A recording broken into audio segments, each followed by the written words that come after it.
What's going on, YouTube? Time for another recap. What a monster of a day in the market again. Let's get over the predictions and recap. So into the X, like we always do here in the Twitter, we had a couple interesting gaps here in the morning. Wake up super early for this one. This one was at about 4 in the morning. I woke up for the gym and seeing this gap right here. We see the 3 up. The 3 up is something where price action forces up 3 times and generally has an opportunity to come back down. Now, every sequence of this, and there is no guarantee for anything in the market, but probability wise, we have a gap right here on the minute chart. We have 1 push, 2 push, 3 push, 1, 2, and 3, right? So you can see my entries and exit, short at the top, boom, boom, and let 3 or 4 down, or 4 down for $845 this morning at about 4 in the morning because we left a gap. Now, let's get into some of the other predictions there. A nice little start to the day on the PA accounts. As we move up into the Qs, I said retail sales is right around the corner. Lots of VWAPs for back testing from yesterday's force up monster move. Watch these potential dippies. Okay, so if you look here, we had anchors coming through from yesterday on the QQQ, and we pointed out 483.83, 484.78. Obviously, the anchors right here and right here. So let's take a peek at that. And others. So I'm going to bring up, let's do a few more of the Twitter predictions first here. Retail sales, we'll come back to that one. Retail sales had left a gap. Here's another gap play, minute chart on ES. So you see me shorting here. Again, you got a 3 up, right?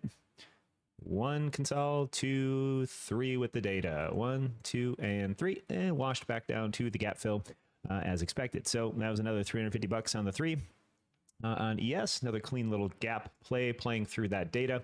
Nice little call right there. We did that for our premium chat. We go over all of these and try to post as many in our private Discord as we can. So let's talk a little bit about this. Watching golden pocket tag up to 547.28, up to. So the golden pocket is above or below the 50 fib right here. So from 547.17 to 547.39, that is a golden pocket on the SPY. We looked for a force up, and man, did we get it today. And that was on the SPY prediction there, SPY. And let's move to the final prediction for NQ. I said Qs has a really big opportunity for NQ here, long to the golden pocket. Again, circled everything for you guys. Here's the support, 1618. 484.27. Once we hold that support at 1618, we have an opportunity to come back to the golden pocket, 485.89 to 486.27. We're going to go over all these plays real quick here. As we had mentioned, some other hints right there to come back to. But here's the Qs, and I said took a little bit of time, but regardless, we made the trade call right here, held the 1618, and I expressed to my team, per usual, that the Qs loves to dip past support a little bit because it is a demon. It does not hit things perfectly. So the price action is not going to come back down, tick it to the penny for you on the 1608, and then perfectly come back to the golden pocket. We know Qs doesn't work like that, but we did get that exact play call that we made hours and hours in advance. So let's go over some of those plays, starting with the Qs. So this one on the Qs right here, we'll go over this one fast, and then SPY, and then anchors. Boop, boop, boop. So what I did for my team is I said we were going to have a over under at 485.27. Okay. And an over under is something obviously look for direction and confirmation in the oscillation and indicators to confirm direction, right? So 485.27 was our over under for Qs. SPY, you've seen the calls a little bit different on Twitter on the X, right? So it would have held the 100 early and pushed to the golden pocket and shorted. That was scenario number 1 I was looking for. Scenario number 2 was you stay under the 100 fib, come back to the 1618 as we posted on Twitter, to the golden pocket, which hit right here perfectly to the penny, 485.89, and peeled off and leveled out. So all trade predictions came true today, luckily. So underneath the 100, we went to the 1618, back to the golden pocket, winner, chicken dinner. Did a lot of over that. I'll open my P&Ls in a minute here. SPY call. Let's take a peek at that. SPY prediction was new all-time highs and a push through its data all-time highs, right? I don't know where my Fibonacci went, but let's draw another one. 5-minute high-low for the retail sales. High, low. And I said, well, we're going to hold that 0. We're going to pop back up to at least the golden pocket and see how these Fibonacci's did. Well, just like Fibonacci loves to do, here's the box. Came down to filling all of the data. So we have complete price action coverage here on all of it. came down to the 0% fib, held, pushed, golden pocket, pushed, 1618, back to the 100 and leveled out. Pretty much inverse of what the Qs did, right? But still worked out perfectly programmable. And this is what we called down here on the Twitter way before it happened. We said it was going to hold 546.81, push up to the golden pocket, and then some. And then we came back down, held the golden pocket again, and we played this multiple times on Qs for the support. Let's get into those anchor calls. So again, I was on Qs, made a post on X way before open here, and we said it was going to come up and have an opportunity to come back and back test our anchors, right? And we posted them, and they were, oh geez, I don't know where they went, but there's the drawing tool. These two were the anchors in question. Again, we talked about this way pre-market when we predicted it, and as they calculated forward, it came to 484 to 484.24, and that was the dip buy after retail sales. So again, if you look at the Twitter, X, whatever you want to call it, we said that retail sales right around the corner, and we had a drop to come back down to those anchor VWAPs, and we were talking about that, I don't know, 7:23 a.m. So an hour before market open, we're way up here prior to retail sales, and I said it'd come back down to the 483.60. Now, anchors, these calculate the entire time, so it's not going to come back down to this exact penny. It's obviously rolling up support. We call that a chase. So the support is rolling up and coming up to us. So let's see where that came in. I'm going to delete this one for now, and so you can see the two that I'm talking about right here. So we have more than a couple here. We have this anchor held, came back down to the secondary anchors. They calculated up to 484 to 484.24, 24-cent channel right here of support moving up. So I use these as a channel, as there's two of them. Came back down into support, pushed, obviously golden pocket. But what did that line up with? We are stacking our catalyst here, right? Not only do we have a roll up and anchor VWAPs, we have the anchors chasing down price action to find support. What else did we have? We had the Fibonacci pointed to the downside, right?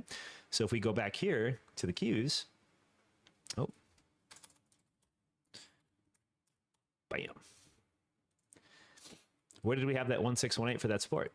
Over junk TOS. Bam. So where did we go? 484.27. So again, like we predicted, hold of 1618, back to golden pocket. Here's the fib box for retail sales, right? And we pointed at the downside, came back down to the 1618, but that 1618 was accompanied by rollover anchors, right, from the next day. So again, there you see 484.24, 484.27, 484.73, 485.27 was the 100 fib. So we had two different attempts to support there on the fib, but more importantly, the 1618 lined up within 3 cents of the anchors. So not only do we have rolling up support from the anchors, we had Fibonacci, so we had multiple supports here. Let's check out our oscillation indicators, because we like to stack the catalyst. The more catalyst we have for a directional pick, the better. Well, that's a beautiful look right there as well. RSI went cool, oversold. Mac was coming finally back. We got the cross line here at about 10:30 a.m. Central, and it's funny because I told my private group, wait till Euro close, 10:30 a.m. Central. That's when you go long. Here's 10:30. Here's the long that we call that Euro close. So we said that before we left. I said, wait for after 10:30, go long. Long happens right at 10:30. Beautiful. So came back down at the 1618, recovered, push, and that's where we got our final target for the golden pocket. And you can see that MAC working out really well, RSI working out really well, and for that beautiful push. Let's go back to anchors real quick, just to point out our last target here. Boom, boom, boom. So yesterday's highs anchor was also one of those things that you want to see play. And I'll show you the two anchors. So here's yesterday's highs, that top anchor. Again, perfect magnet for that long. This is another anchor you could have used. You can move this one over. You could use the top of the data candle. Here's the short term. So reverses from the long, comes right to. That's another one you could use. Okay, and then one other one, which I deleted prior. I'll just move this one over. This was the short-term anchor I wanted to go long off of as well. There we go. So here's another one that the short-term anchor on Qs set up for, where we have low of day, never came back down for the chase, never came back down, came to target long, remember the fibs, and then dumped. And where did it go? Perfect back test of the anchor, right? The rolling up support, and a lot of them. So wiped out, caught it, long scalp, long scalp. There's a lot of points in between. It doesn't look so crazy on Qs, but there is a lot of points right there on NQ, right? So last but not least, all of those metrics were counted. All of those predictions were awesome today. I want to go to NQ real fast, and I want to show you guys what it looks like on the data candle as well. So this is another big piece of the pie here. It's obviously similar to Qs, but sometimes we get better reactions from NQ. So again, we just fibbed out that box, pointed to the downside, hit the 1618 overextension, right? Just did all that Qs, pushed, and this one we got it right to the penny right here. And we called on my private chat 20,200 and up. So we had 30 points as long as we got back inside the 100 fib. So anything over the 100 fib results in a golden pocket tag, which we got. And then right back to static because we do have a holiday week. The market is closed tomorrow. And a short Thursday and Friday, obviously, because of the holiday, creates low volume. So all of those catalysts today, all of those predictions, not too shabby. If you're interested in trading with us, links in the description. We go live every single morning. We break down these plays just like we do on X, but we talk about these plays. We talk through it. We show you where to do the Fibonacci, and we post a lot of plays in our Discord for our premium members, right? Because they deserve it. So we're in here a lot, back testing a lot of our members, calling out these plays, and a lot of friends in here, just having a great time as we trade. We're very lackluster. We're very relaxed here. So a lot of these plays, there's P&L for the day. We did 5,987 on the big. I think I ended with, what do we end up with on the PA account today? 1,458 and 40. Not too shabby. 0 reds there. So again, I always show my count. It doesn't really matter to me. PA counts right here. We're up 1,458.46. And again, 100% greens down the row here. The initial NQ trade, and then all the other MQs and ES scalps that we had taken today. So nice and clean all around the board. So if you guys are interested in trading with us, again, links are in the description. You want to support the channel since we trade with Apex and live trade through NinjaTrader. Also have links for that in the description if that is your fancy. If not, just keep tuning into the YouTube. Like, comment, sub. You got questions, please ask them. And I'll try to get to them. I'll talk to you guys on the next.